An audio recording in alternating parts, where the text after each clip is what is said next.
Today, I want to try something a little risky, at least for me and this channel, because I want to be real just for a few minutes and talk about something that I'm dealing with, something that maybe you're dealing with too, because a lot of us are right now. Cool.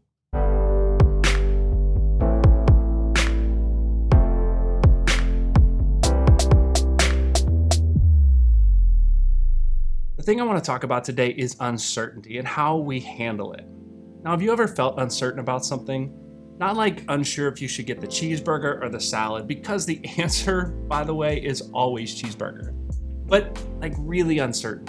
The kind of uncertain that can paralyze you, cause you to just freeze.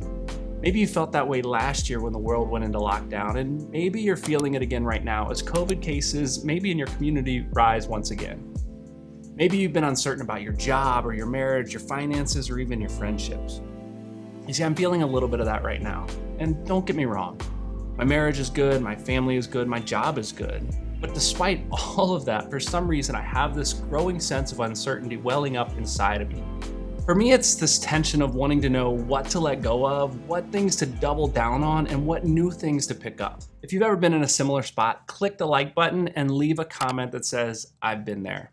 It can really be a confusing time filled with anxiety and worry, but it doesn't have to be.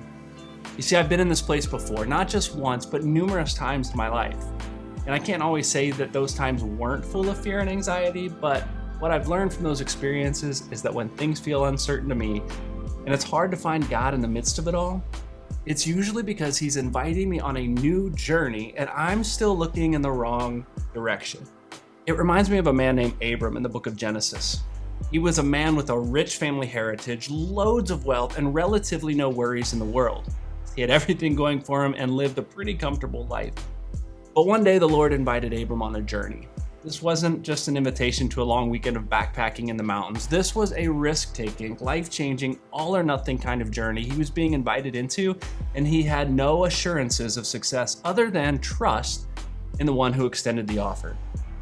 Genesis 12:1 reads, "The Lord had said to Abram, 'Go from your country, your people, and your father's household to the land I will show you.'" And as I read that, I try to put myself in Abram's shoes, or probably sandals, and I recognize there was a massive call to commitment there.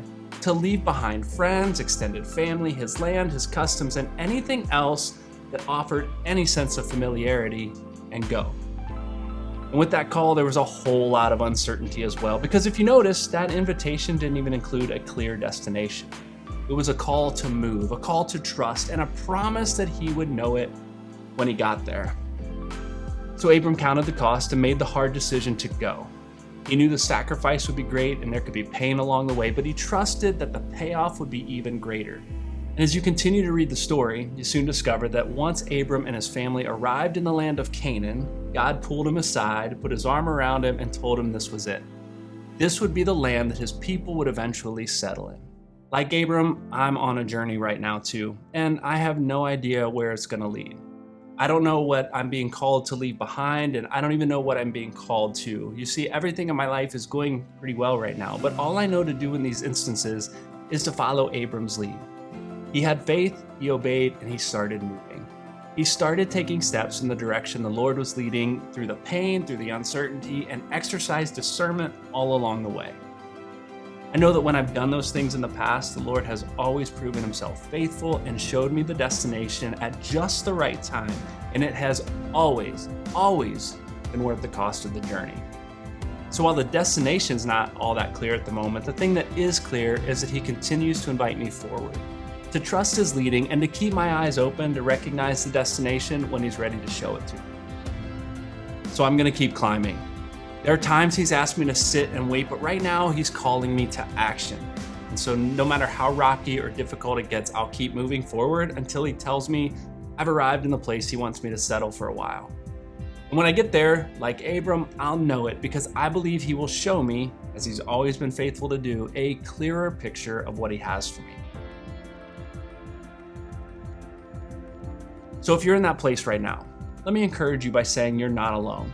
The world has changed tremendously in the last 18 months, and all of us are feeling some level of uncertainty. But let me also encourage you to look for the opportunity in the midst of it all. It may be time with your family, a new opportunity at work, more space to learn something new, or a chance to try something you've never done before. Pursue the Lord through it all. Be persistent. He is and will be faithful in leading you to the place He's calling you, even if you aren't yet sure where you're going. So my question for you today is this: what are you feeling uncertain about right now? Drop into the comments and leave me a word, a sentence, a paragraph, and let me know about the uncertainty you may be experiencing right at this moment in your life. Now, as I mentioned, this video is quite different than the rest of my content, but if you found it valuable, go ahead and like it, share it, and subscribe to the channel, especially if you'd like to see me create more content like this. I'll see you in the next one.